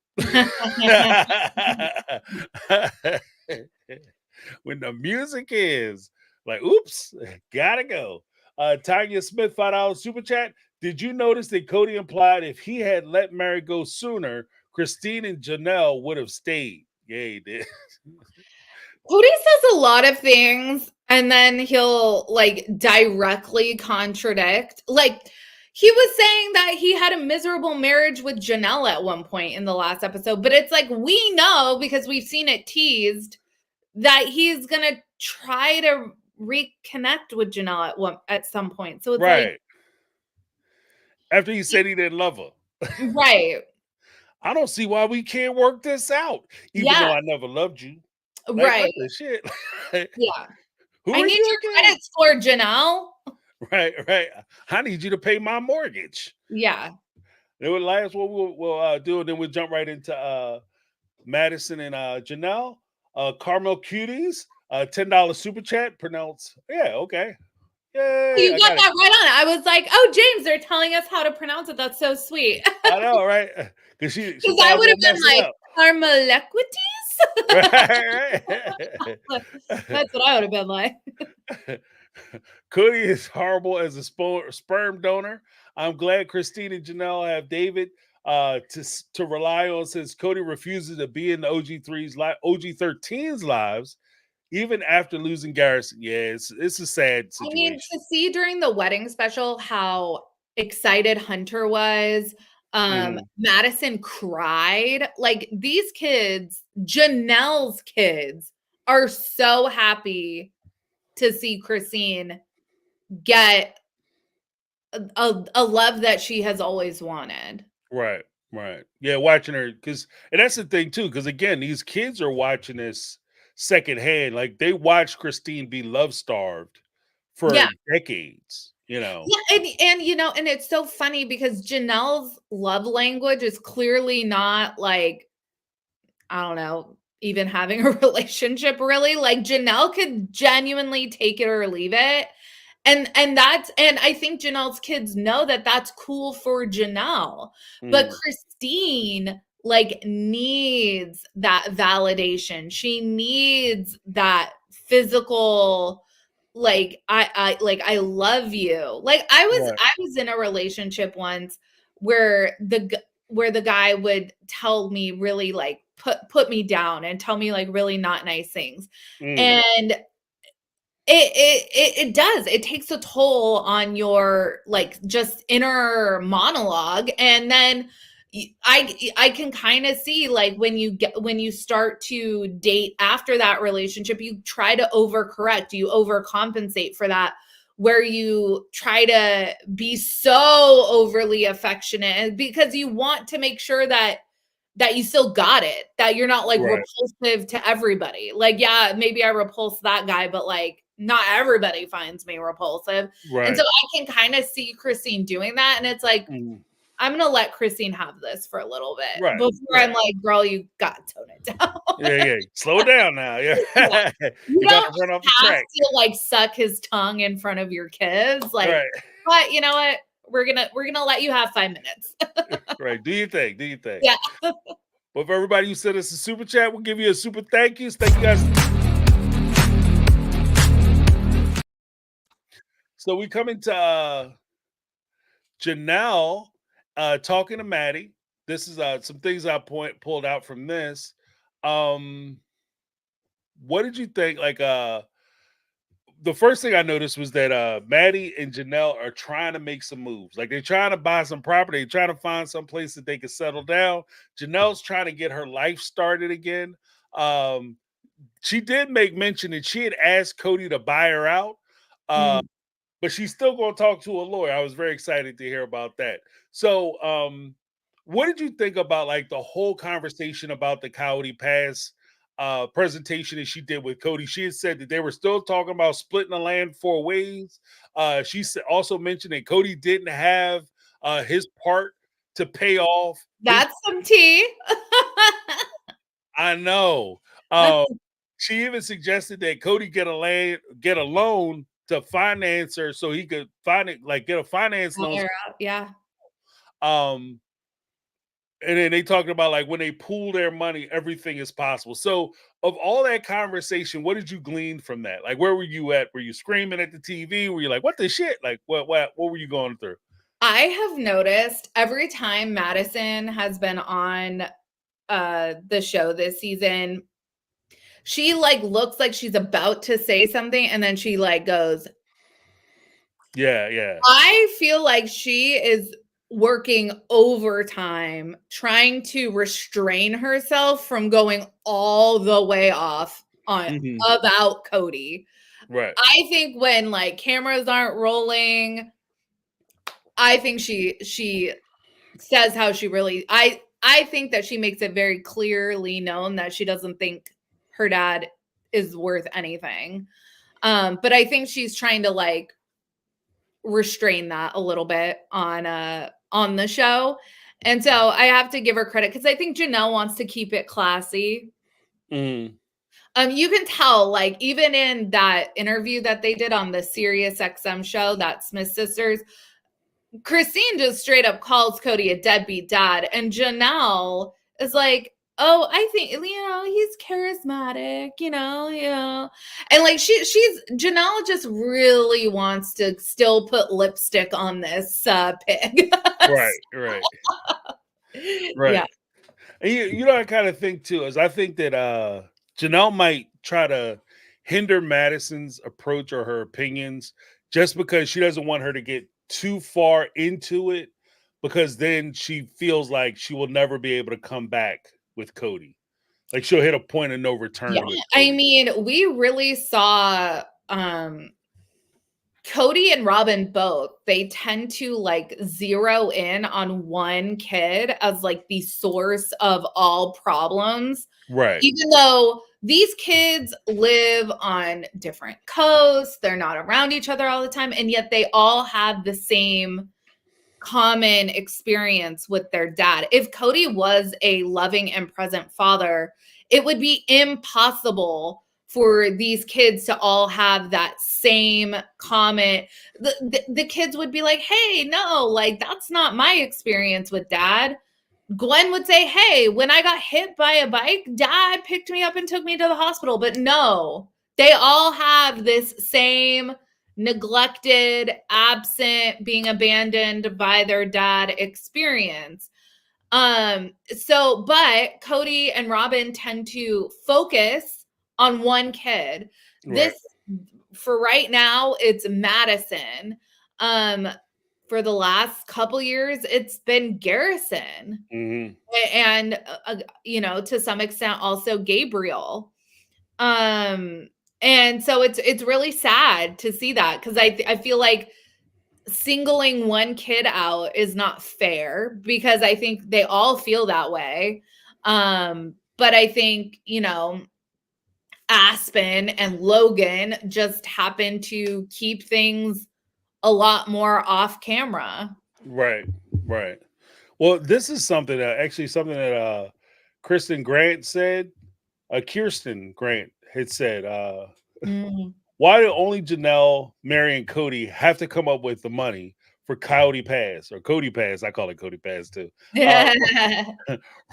Robin never has to pay. She gets land too, and their money is separate. And that's the one thing that will bother me, because if Cody doesn't have the money, Robin doesn't have the money. And if we're splitting the land 4 ways, my thing is that we're not just talking about Cody Pass. We're also talking about the money that I put into the house where you lay your head at night.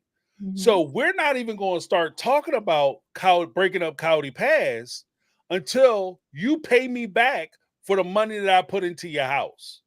Mm-hmm. So if I gave you $100,000, we start adding your portion of the Coyote Pass money when you hit $101,000. Yeah. You got $1 in, you need the rest of it now. You got to come up with your cut. But this is why I say, these folks are way more generous than I am. You guys think that they being petty because they sending out some damn memes and some TikToks. You have no idea. If they owe me this much money, there'll be some smoke in the city, Jack. Because there's no way in the world I would sit there and be like, oh yeah, I'm gonna give them half the land. No. If you only have enough that you can afford a quarter of the land, then you and Cody can get, of the 4 lots, you guys can split one of the lots. And then the other 3 lots should be divided between Meri and Janelle. And let that be that. Technically, I say just sign Coyote Pass over to the 2 of them and let them, Meri and Janelle, let them sell it, get their money back, and everybody just wash their hands, and we don't deal with each other financially anymore. And just let it go. You know what I mean? That, to me, that would be the cleanest thing. Like Christine said, you get your land, click. They get the house, click. And that'd be that. Mm-hmm. But let me just go through these last few super chats. And guys, we're getting into Meri and the foolishness. What you guys all showed up for, let's be honest. we get to the show. The F and F of it all. Yeah, right. Oh my God. I'm so disgusted. I was like, why, Cody? Why would you do that? Oh, okay. Let me just make sure I got the right thing. Okay, here we go. Tanya Smith, did you notice Cody implied that Meri, if he had I read that one already, but thank you anyway. If he had let Meri go sooner, Christine and Janelle would have stayed. Then we get to Carmel Cuties. I think I read these. Yeah, I did read that one. But the sperm donor, $10 super chat. Thank you so much. Thank you again. All right. I'm messing up, y'all. And Naeem Kavanaugh with the $5 super chat. Do you think Cody is starting to turn on Robin this season?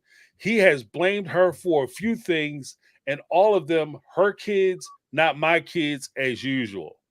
Yeah, I do. And I think that in 5 years, when Robin and Cody split, because I think that is an eventuality, we're going to look back on all these clips and go, oh yeah, the writing was on the wall. Right. Yeah, everybody knows it's coming, especially if in 5 years the show starts slowing down and the money starts getting tighter. Yeah. And they start putting that pressure on them. Yeah, it's going to be some smoke in the city, Jack. Mm-hmm. But let me give you a little something.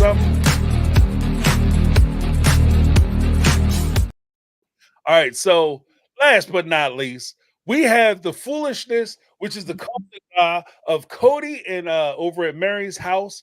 First thing that I noticed when Cody pulls up in the King Camper Ranch truck, the King Cab, Mr. Man jump out with his little leather Fonzarelli jacket. Gen X. And he walks up to the house, and my man just walked into the house like he owned it, like he lived there. Right. That was Isn't that interesting? Yeah. Yeah. what the shit? Like, this is not the behavior of a man who feels like he's divorced. No. And he's never, like, if you think about it, this is a house he's never lived in. Oh yeah, no. He's never lived in. He's probably been there 2 or 3 times, right? All filmed for the show. It's not like he just goes over there, but yeah, he walked in like he owned the place. That was so interesting. Yeah. Yeah, that was I felt like that was a straight up power move. Like, yes, I'm gonna just do what I'm gonna do. Yeah, I'm gonna just make it do what entitled. he do. Yeah, that was disturbing as hell. Like, what? Yeah, because she went over to open the door for him, he just walks right in. Oh, excuse me. The funny thing is that, like, when they sat down, they started talking, and let me know what you think about this. I felt like it was more tension with them talking on that couch between Meri and Cody than it was between Robin and Cody when they had right after they had that big argument. Yes, and there was a moment. What did Meri say? Like, is that what this is gonna be? Because I will shut it down. Like, right. I was like, oh, like, what was Meri lured here under false pretenses or something? Like, what? There's something there, and yeah, she was not having it. It took Meri, you know what? And I give Meri credit, because she recognized her limitation. She recognized that this is a boundary that she wasn't willing to cross. Like, I'm not going to sit here and argue with you. So if you came over here to fight, you can, get up and you can argue and shout and scream in the parking lot like you did over Robin's house. You just be out there by yourself. Yeah. The one thing that Cody said, which I had to go back and watch like 2 or 3 times in order to try to understand what the heck he was talking about, and I wasn't thinking heck when I first said that, was when I'm in love with a woman, that's her fault. Not in love with a woman, it's my fault. If I'm mad about a woman, madly in love with her, I think it's her fault. Right. Like, when you saw that the first time, did you have to rewind it, or was I the only one? Did you have to go back and like, what? No, yeah, it took me a minute, and then it's like Cody is trying to say, like, it's the woman who determines how Cody feels about them, right? Like, if you drive me so insane that I just have to like buy you all this jewelry, like, it's your fault. Like the reason why Robin's house is filled with cruise ship art is because she just drives Cody crazy with desire. Right. The pencil box love is crazy. But the whole thing with that is that it's all an attempt for him not to take responsibility for what eventually came out in his conversation with the church leaders. Is that he doesn't want to be responsible for Meri being in love with him, because everything is, well, I can't help it if I'm super dope, because this is actually, like, quiet as is kept, this is like humble bragging. That's how I took it. It's him humble bragging, basically saying, I'm so dope, I'm so awesome, I'm so wonderful that they can't help but fall in love with me because I'm all that in a bag of chips. So of course they fell in love with me, but that can't be my fault because I'm so amazing. That's on them that they fall in love. Everybody's in love with Cody, the codester, right? You know what I mean? It's that weirdo. Like I said, it's very immature for him to see it that way, because even though I will agree with him that if somebody develops feelings for you, it's not your fault that they have feelings. It's not your responsibility to control somebody else's feelings. However, it is your fault if you encourage those feelings and you lead those feelings on. If you hope that those feelings will be reciprocated, then it becomes your fault. And especially if you allow her to develop, because the longer, like, I story time. I have a conversation with my son as he started to get older, and you start realizing it's about that time. Got to start trying to get a young man some game, and he's starting to like girls or whatever. One of the things I told him is that if you like somebody, don't sit there and wait and hold that feeling to yourself, be brave enough and bold enough to share your feelings where you are with that person. Either they like you or they don't. They're interested or Yeah. not. And if they're not interested, you move on. Because if you just sit there and you hold it to yourself, the only thing that happens is you start to emotionally invest into that person who may not feel the same as you. So when you do find out that they're not interested in you, it's going to shatter your world. And I think that that's exactly what happened to Meri. Like, he just kept leading her on and let her think that it was eventually going to work itself out, knowing full well that it was never going to work itself out. So that is where it's his fault. Yep, I agree. But let's see. Oh, Meri willing to shut it down. Like, she said, and this is classic. I think this is classic. Meri comeuppance. She said, "I took the steps, and now we're done." And then Cody looks at her and said, "So are we going to be moving on together?" And she says, "There is no more together." Yeah. Like he was like, "So see you at Christmas?" And she's like, no. Right. What are you okay? And Cody's like, "Oh, but Robin's gonna really like just bitch me out if you don't come over for Christmas." Not that I really give a shit what Robin thinks. Right. Like, is that my problem or your? That sounds like a you problem. That's not a me problem. That's a you problem. Yeah. You got to go home and explain that shit to your wife.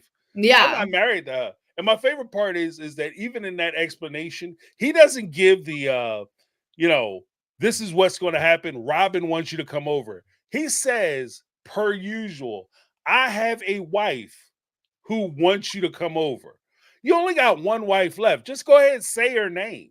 Yeah. I mean, pull a Beyonce, say her name, say her name. You know, you know what I mean? Plus, we know that like Janelle and Christine and Meri don't really have a relationship anyway. So we all know the wife he's talking about is Robin. So just say Robin. Right. Don't be shy. Like they say, don't like the kids say, don't be scared. Just go and say it. You know, I mean, don't be scared. What do you say? Oh yeah, my other favorite part of this conversation, Meri. This was your episode, Meri. Meri, I think had like a come up episode. She said Cody was complaining about getting that special call from a special person, the church leader, and he had said that basically blame Meri. Why'd you move so fast? I don't understand what's going on. They said that I basically abandoned you. And Meri came out and said, you could have gone. If you were so interested in how this was going to turn out, you were so interested in how you were going to look because of what comes out, you could have showed up. You chose not to. Exactly. Ironically, just like our marriage. You could have showed up, but you chose not to. And then he's talking about how he hasn't liked Meri for the last 6 years or whatever he's saying. And then he's like, oh, but Meri, you just like really pulled the trigger on this so quickly. Right. This came out of nowhere. I don't get it. Yeah, right. I swear, man. Cody would have me. This dude would have me. I would be a complete booze hound if I was dealing with somebody like this. Like, I would be insane. Yeah. I would be insane. I can't believe you went down there behind my back. You said you didn't want to be with me. Yeah, I did say that, but I didn't say that. Huh? Yeah. Which I'll oh, then he went through the whole like you could choose and I can't. My question is, choose what?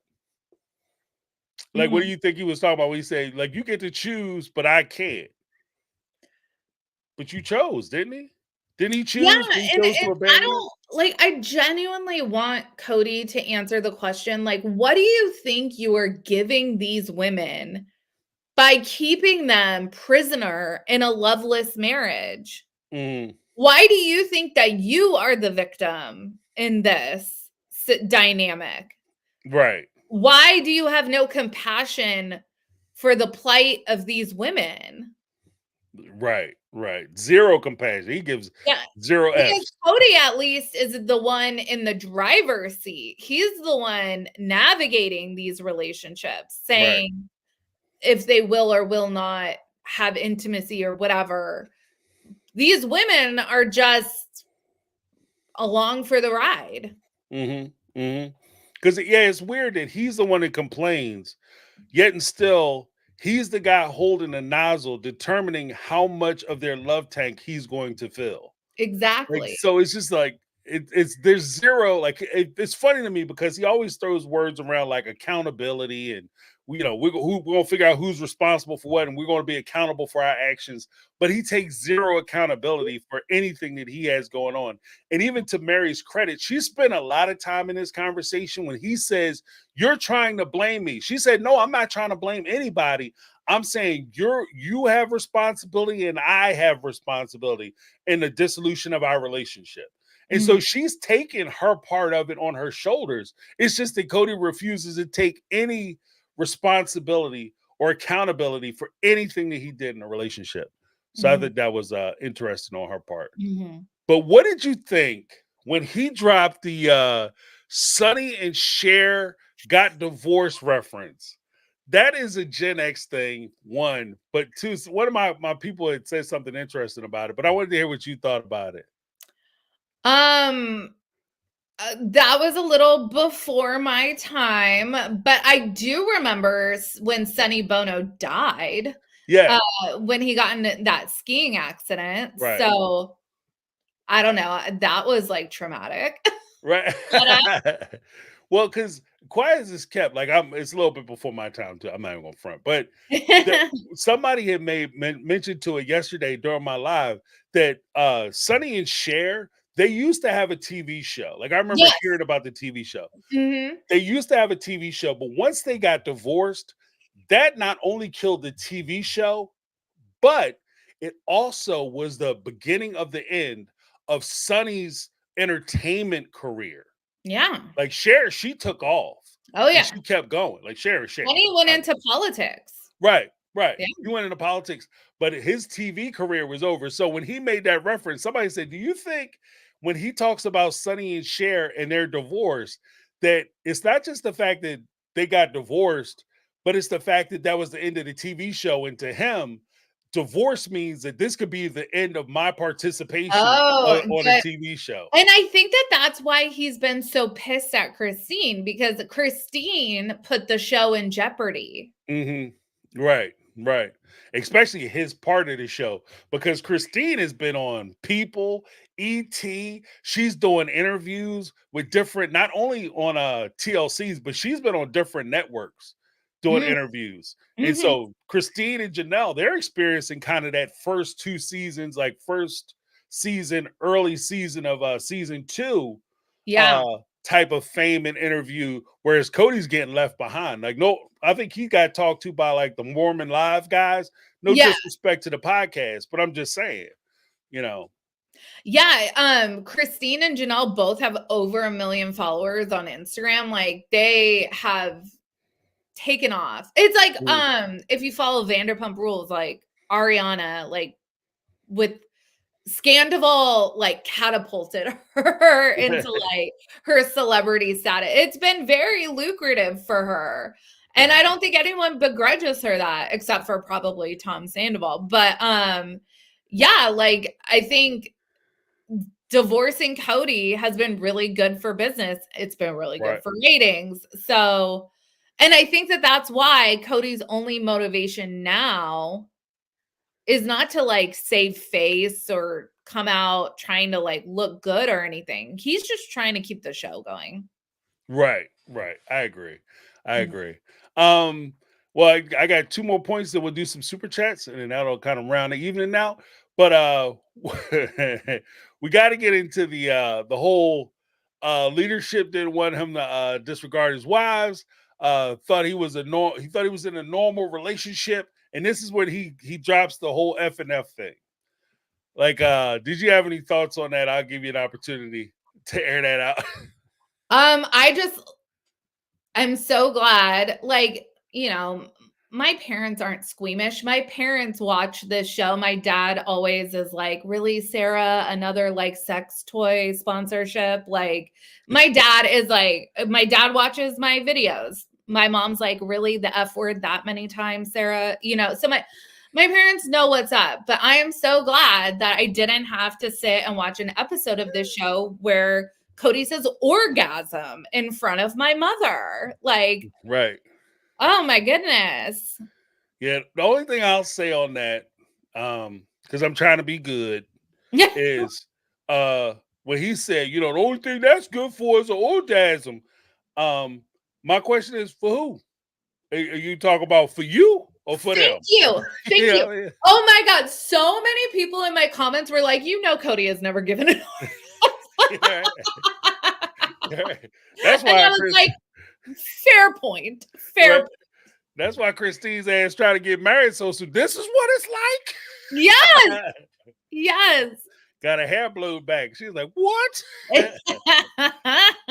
Usually Mr. just get on and do his business. Like, yes. So I won't go any deeper into that because I know we got some folks who it was so and like, dude, like, think of your kid. Like, I just wish you would think of his kids. Yeah, there's some things like I recognize that I even said last night. I'll share this. Like I said last night, with Cody walking in on Meri's house like that, story time. What I've had a key to my parents' house since I was a kid. To this day, I got a key to my parents' house. Mm-hmm. Right? Before my mom passed away, every time I go over to the house, I would ring the doorbell, bing bong, and I had the key in my pocket. And every time I come in, like she come downstairs, open the door, James, why don't you just let yourself in? You got a key. I'm not letting myself into a grown folk house because I don't want to see stuff. Y'all grown and I no longer live here. So I can walk in here and be scarred for life coming in here unannounced.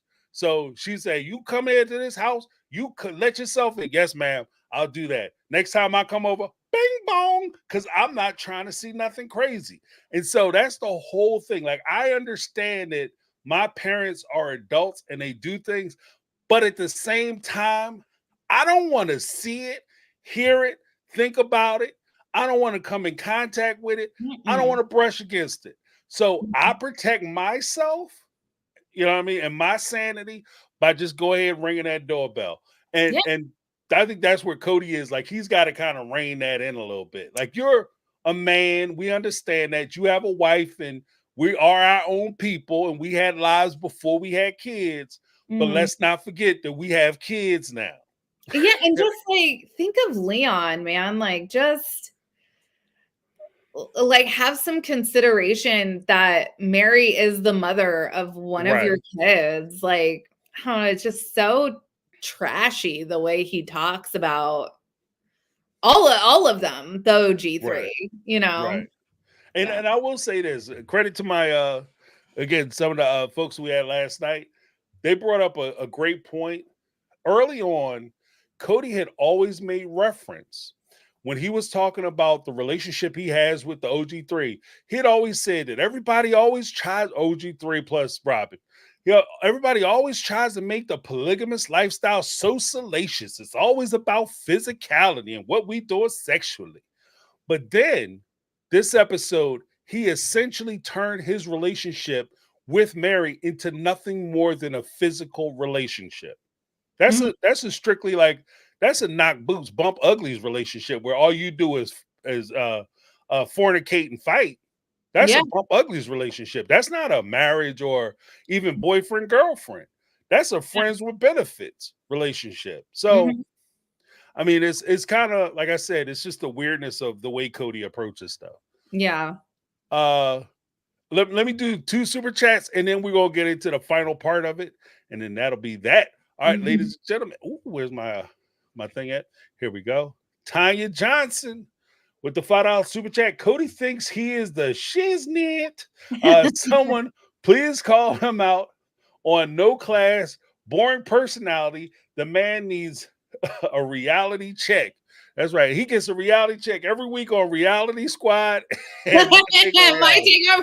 That's for sure. Yeah. We be writing checks for that ass every week. Thank you so much, Tanya Johnson in the house. Then we also have Liz Tolan, $50 super chat. Thank you so much for your generosity. Someone needs to cut out a hex on Cody Privates to make it shrivel and fall off. That's his only love. That and money. I mean, the only thing he fears is poverty. Right. So that's a weird thing too. Like he's like, I'm not afraid of losing my junk, but I'm afraid of losing my money. Yeah. So let me give you guys a little something.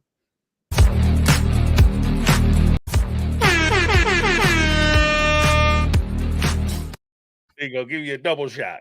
So the craziness of the last portion that I wanted to talk about.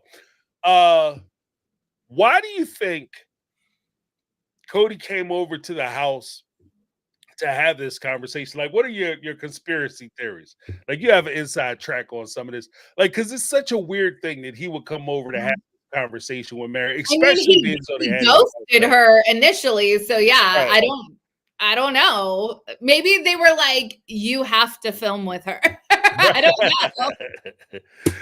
That was one of my top rated episodes. And that's the messed up part about reality show, that even if you have nothing to say to the other person, or you absolutely positively don't get along with them, if you guys are on screen magic, like as far as chemistry wise, or your conflicts drive the ratings up, they will put you in a room together. Hell, they will send you on vacation together. You know what I mean? So I think that that's a fair play. Like, I think that they might have forced it. I kind of thought that maybe Cody came over because he was pissed about that church leader calling him and saying that, for sure, he abandoned him.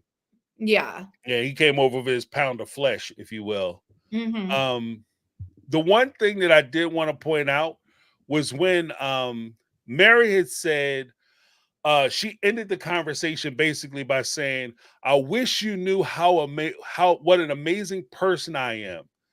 And Cody basically said, "Bon voyage, happy trails, chuck the deuces, and hasta la vista, baby." Like, you know what I mean? Like, it was the most ruthless shit ever. But what were your thoughts about that? Well, she goes, I just wish you could see how how amazing I am. And he just like doesn't say anything. All right. Like, he could have at least like paid her some lip service. I mean, he begins by saying, like, I kind of like being around you now. Right. Like, now that you've freed me, Right. Now that I'm out. I think he could have been like, yeah, you're awesome. Yeah, you're gonna make someone so happy. Yeah, right. And you know what? And that right there, I think, is a great way to close that out. Like, I think that that's the kind of tact that would not only show respect to Meri and his previous relationship, but to his child as well. Just by saying, like, because you already won technically, because you got everything you wanted. You wanted to be out, you're out. You wanted to be separated in divorce, you're separated in divorce. Maybe it didn't happen the way you wanted it. Maybe everybody isn't singing your praises on the way out the door. That's to be expected in any separation. There are going to be people who don't like you, who used to be your friend, who don't like you anymore. But a way that he could have ended it, you actually reminded me of that, is that if he would have said, "You know what, Meri, I wish for you all the happiness in the world. I hope you find somebody that makes you happy and gives you the love that you deserve." And if he would have walked away, it doesn't cost you anything. Right. And Meri gets to walk away with dignity. You get to walk away with dignity. And you don't have to worry about her throwing you under the bus. Right. But not Captain Box of Matches, because apparently it ain't a good time unless he burns the town down. Exactly. So, but we have 2 super chats. Did you have anything else you wanted to say about the episode before I do the super chats? It was a good episode. Yeah. Oh, I just tune in every week to see what's Cody gonna say. Right. How crazy? I don't know. There's no limits. We've clearly reached the bottom. No balls. Yeah, there's no line he won't cross. Right. He's like, "You hold my beer." Exactly. You think it's over? Nope. Yeah. But, let me get these last 2. We have Michelle Lee B 73. Okay, that kind of rhymes. Michelle Lee B 73. Like it. Very phonetically charged. $4.99 super chat. Cody has completely lost his shit. 5 years from now, we'll see him walking in downtown Flagstaff, butt ass naked, the cops following him, probably talking to himself. And I can see it. I can see it. Yeah, right.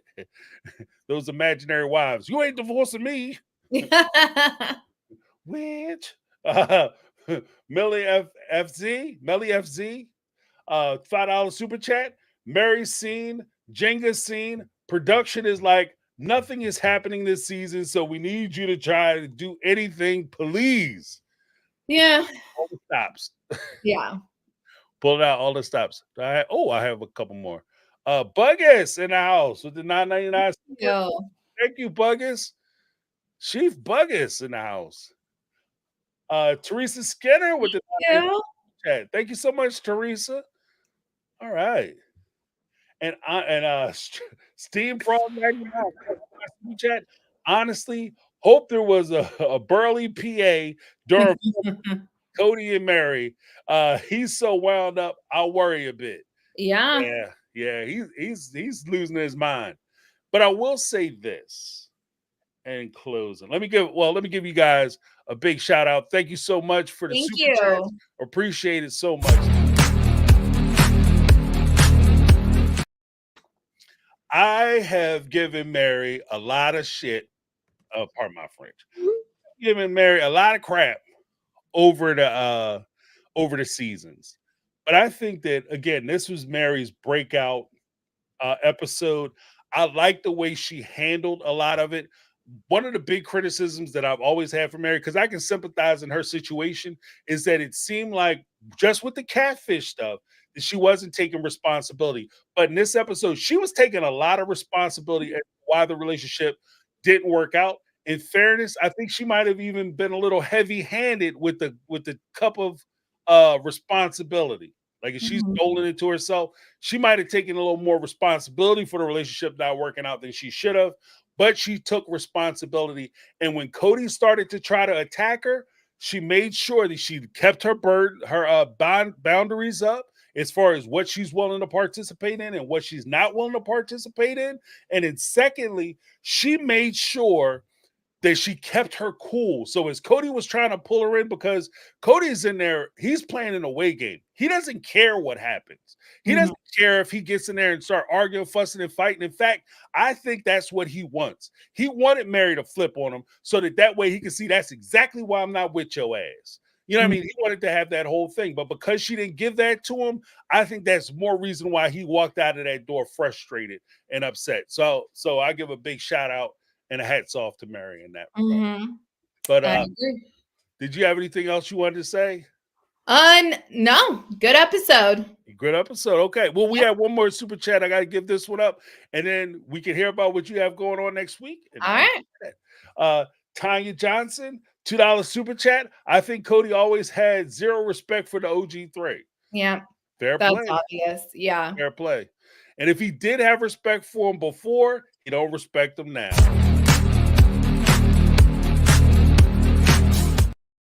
So what do you have coming up this week?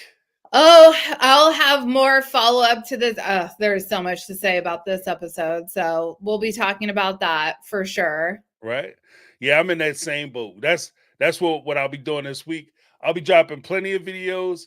Sarah will be dropping plenty of videos. So make sure that you're subscribed to both channels. Ring the bells for notification. Hit the like if you haven't hit the like yet. And even when you watch the videos, just make sure you hit the like, because it helps the algorithm know that you like the videos, and they'll give you the videos when they come out. And that way you won't miss anything. All right. That's all I have. Right, did you have anything else? Okay. Thank you guys so much for Reality Squad, Sarah. I'm James from My Take on Reality. That's our take. And we are out. Thank you guys so much. Oh, before we go, I also want to make sure that I know I'm talking a lot, but I want to make sure that I thank the moderators. Oh, yeah. Got to thank the moderators. And of course, the chat. You guys are awesome too. Don't want to let you guys feel neglected.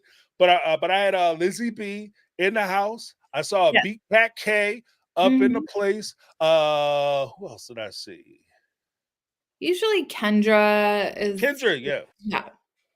Kendra's here. Thank you guys. You guys are awesome. Thank you for holding us down. We appreciate you so much. Matter of fact, I appreciate you guys so much. Let me give you a little something.